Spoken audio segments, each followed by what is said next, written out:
Yeah. So many.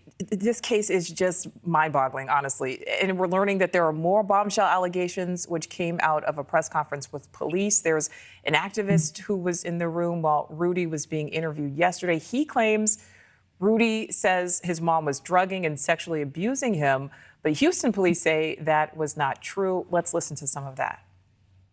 Our investigators were in the room, and basically, what they heard and what they interviewed, that's what we attest to in our offense reports and our investigations. And I'm not here, neither are they here, to question anybody's integrity.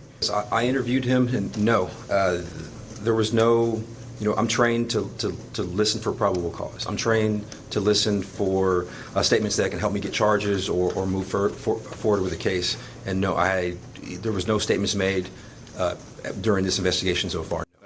All right, so Brenda, what do you make of this? And again, I know there's so much to try to unpack here, but why do you think there's such a stark contradiction between what the activist is saying happened in that interview room and then what police are saying to the public?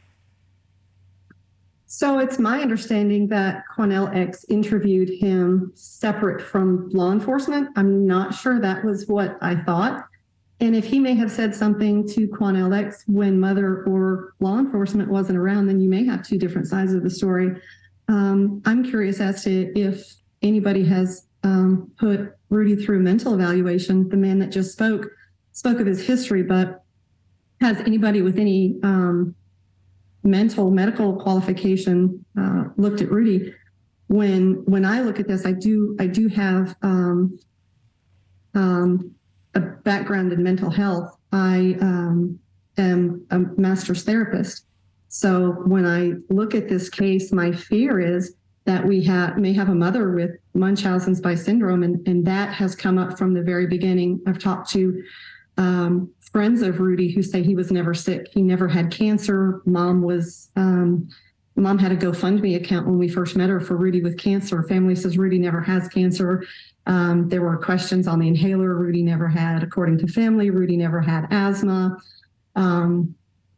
But I feel like there are characteristics of Munchausen-by syndrome, and there's also characteristics with Rudy that I see that he may have Stockholm syndrome. Yeah, and we certainly hope. Most concerned about Rudy's mental health. Brenda, do you think we will ever really know exactly what happened and what was going on behind the walls of that home?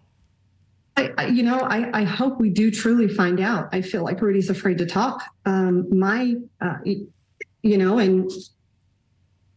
to say it, if this is a cover-up, and law enforcement's not holding themselves accountable for follow-through on this.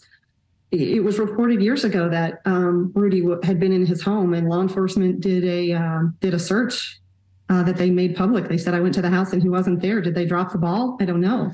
But with hearing what I've heard about the DA not pressing charges, that doesn't make any sense to me, because the crimes that I see are a false police report, withholding information on an investigation, obstruction, potentially incest. And if Rudy hasn't been evaluated, he could possibly be a vulnerable adult. If he's been a vulnerable adult, there could be more charges. And then obviously theft of services for all the volunteers that have put in time, effort, money all these years into just trying to find answers to find Rudy. Yeah, I had the same thought yesterday. If Rudy is a vulnerable adult, I mean, that just makes this, so much worse.